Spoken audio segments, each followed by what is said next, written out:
I normally do the devotions, but right now I'm really not in a mood to do anything like that. It's just been one of those depressing, subdued days. It is my day off, but I also had to keep my little one home from school today because she's not, feeling too good. So hopefully she'll be better by tomorrow. Prayers for a speedy recovery for her. Um, I guess I'm just on here because I want to talk about grief and how we all handle and process it differently. Um,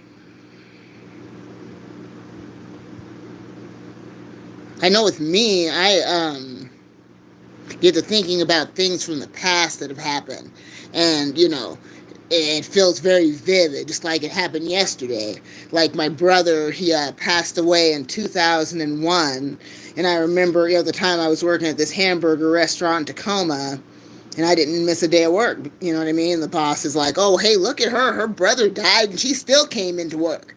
Like that's something to be proud of. Now I can understand people doing it, going to work because they're keeping busy. That does help. Don't get me wrong. It helps a lot to be able to keep busy. But just the fact somebody would say something like that, it's not even the act of me being at work itself. It's just how indifferent they were when they said what they said. You know what I mean? There's nothing wrong at all with keeping busy, going to work, doing whatever you have to do so that positive things occupy your mind as opposed to something negative. You know what I mean? As in the grief of loss of somebody that you really care about. And then I started thinking about that situation with my brother dying and going to his funeral, and how my future baby daddy didn't even care, didn't even show up, and yet I was there for him at his mother's celebration of life, and he's resting his head on my shoulder. Lo and behold, years later, he would end up stabbing me in the back a bunch of times. Who would have known that, huh? But just the fact that I was sitting in the chapel with my family and mourning the death of my brother, and this dude who claimed to be in love with me and so caring towards me couldn't even bother to show up, and then literally use my brother's death to talk some crazy foolishness about, "Oh, well, I had visions of your brother, and was he a bigger man?" My brother was never a big dude, but my future baby daddy swore up and down he saw him in a vision. Just stupid stuff like that. You know what I mean? But, yeah.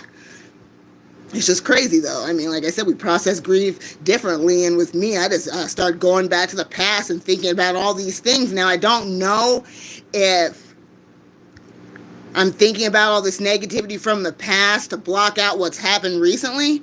It's just, it's just bizarre. Now, I don't know. I don't know. I mean, there's no right or wrong way to handle grief, unless you're going to go out and do something that's destructive or self-destructive, then obviously that's not okay.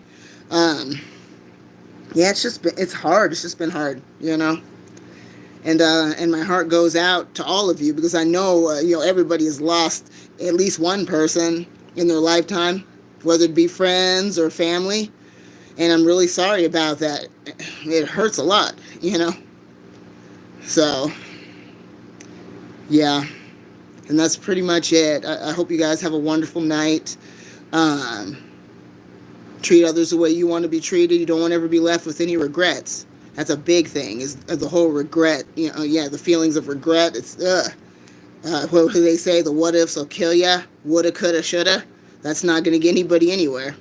So, all right. I'll let you guys go. I hope you have a wonderful evening. And you haven't subscribed to this channel yet, please do. It's free to subscribe. My goal is still 1,000 subscribers by the end of this month. Have a wonderful night, everybody. God bless you all. Bye-bye.